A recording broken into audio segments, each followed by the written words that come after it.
So ngayon tapos na tayong mag-remove ng makeup, mag-facial wash, facial scrub, ngayon tayo mag-steam. Around 10 to 15 minutes. Depende sa tigas ng mukha niyo. Ayan.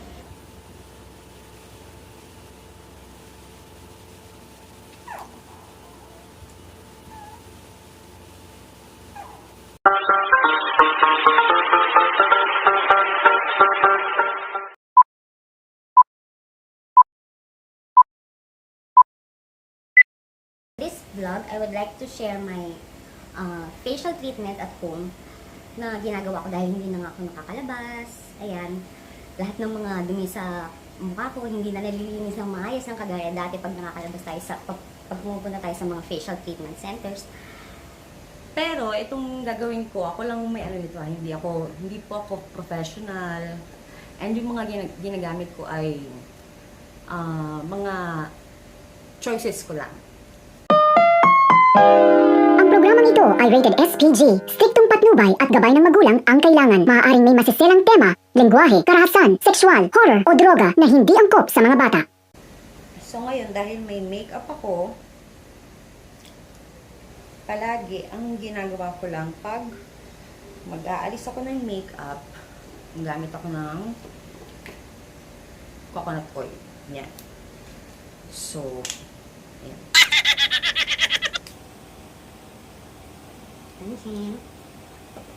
Kailangan, tanggalin mo muna yung makeup mo bago ka mag-facial cleanser, huwag mong ididiretso. Kailangan matanggal muna siya. Para sa akin, mas okay itong coconut oil kasi natural, organic. Tama ba mo?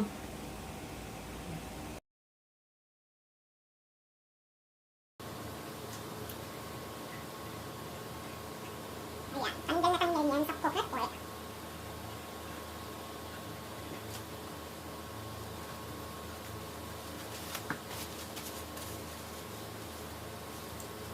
Mga makakapit na makeup, for me, mas maganda para sa akin, ipambura ng makeup ang coconut oil. Kahit ano mga, actually, pinaghalo-halo ko sila. Argan, olive, plus, hindi ako masyadong pwede sa mga sobrang mga chemical dahil mapupunta sa baby ko ang chemicals. So, as much as possible, ano lang, natural lang. Okay? Tanggal na ang ating makeup. So, the next thing to do is facial wash. Sa CR tayo, guys. Saan kayo here?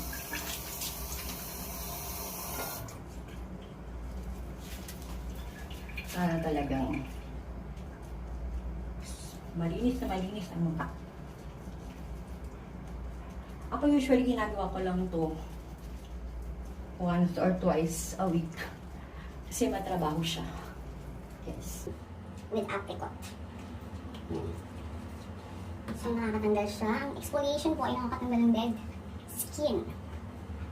Iba ang makeup remover, cleanser, and pampatanggal ng dead skin. Meron siyang maliliit na beads.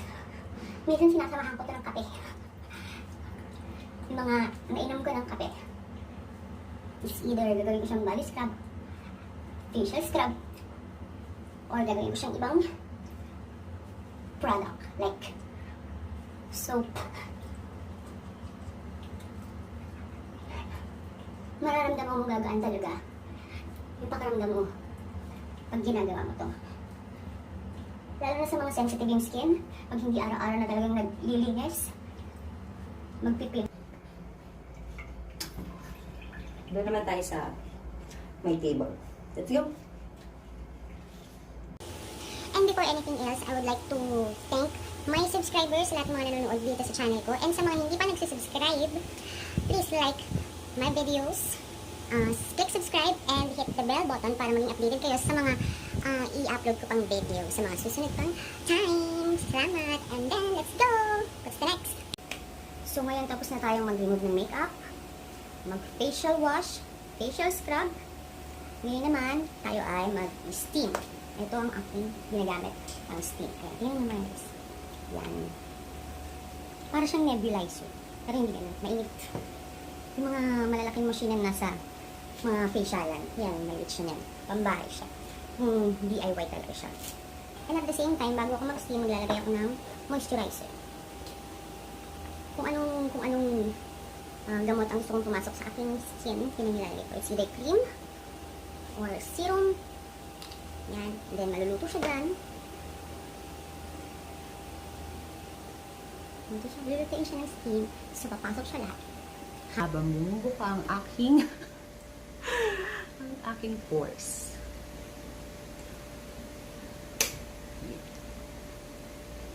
So, mag-steam tayo sa face around 10 to 15 minutes. Depende sa tiglas ng mukha niyo. Ayan. Kung para laging fresh, ang slow down ng production ng collagen natin, yung mga pampa-fresh, ay sunlight, smoking, sugar, diet natin, stress, yan, and of course age. Kasi pag tumatanda tayo, bumabagal ang production ng collagen dahil nawawalan tayo ng estrogen. Most especially sa mga nag-menopause. Google nyo na yun. Nabasa ko lang yun. Dito na tayo, habang nagmamanunan.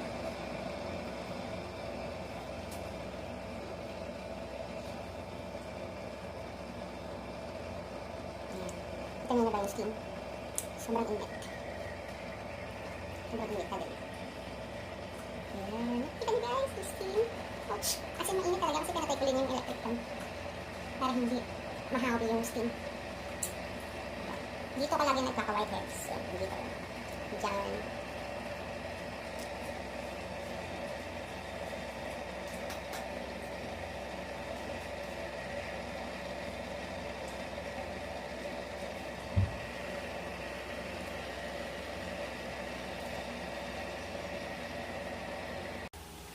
And after natin mag-steam ng 10 to 15 minutes, pwede na tayo mag-correct. Kung may ipiprek. Kung sa mga wala naman masyado, wag na. Hindi naman kailangan. So, meron tayong iba't ibang pang-correct yan. Pero hindi ko na rin magagamit yan. Ito lang. Sa ilong. Sa T part of the face. So,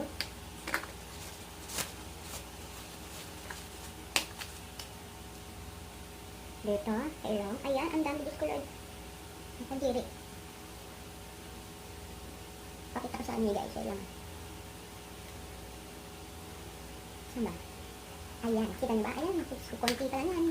Nagsisimula pa lang tayo. Ayan.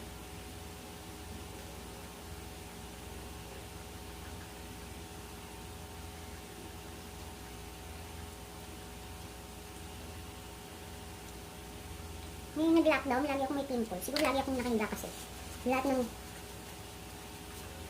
fluid nasa mukha ko. Ayan.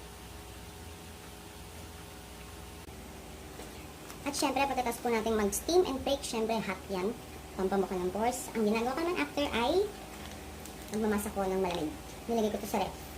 So, almost. Super lamig siya.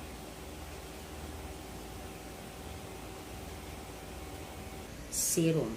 Glass skin serum. Maganda rin yung AHA serum. Whitening booster. Ayan. Yan. Depende kung anong sitwasyon, mood ng skin ko that day. Yan.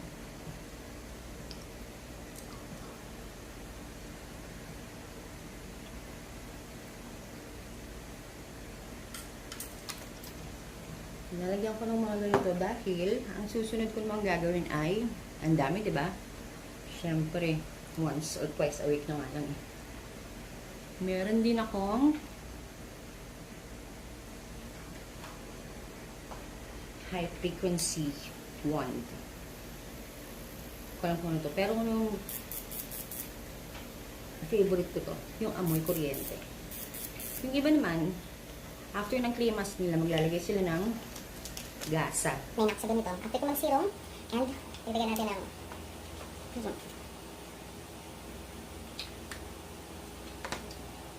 moisturizing skin. Actually, hindi ako nagpapaputi. Dahil mahirap mag-maintain ng kulay ng mga puti. Yung ano lang. Yung mga, minsan may mga ano lang ako, hindi pantay. Yan, yun lang. Ang ginagawa ko, exfoliate, exfoliate, exfoliate. Or, pag wala namang ginagawa, at meron ako mga 4 days na nasa bahay lang, like now, pwede, nagpipil ako. Matindi ang pil. So, nabasa ko ito, ay, kuryente. Nararamdaman mo talaga na may something. Tsaka pag naglagay ka ng serum, tapos ginamitan mo nito, feeling ko mas tumatalag. Tama ba? Tama ba? Hindi ko alam guys pero para sa akin lang yun Try nyo din kung pwede naman sa inyo, kung hindi naman masyadong sensitive yung skin nyo. Pwede kayong mag DIY. Pwede nyo subukan. Ito ay deep cleanser.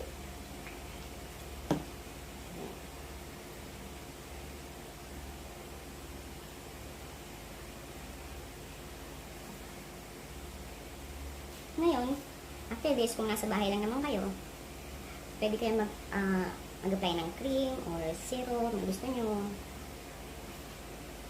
Day cream, night cream, all-purpose cream. Ayun, pero kung lalabas kayo, kailangan ay magsa-sunblock. So, meron lang akong sunblock dito, SPF 30, pero hindi naman ako lalabas. Bukas ko na ito ng hapon, hihilamusan. Basta after 24 hours. So, stay ko muna siya dyan. So, that's it guys. Yun po ang aking DIY facial treatment.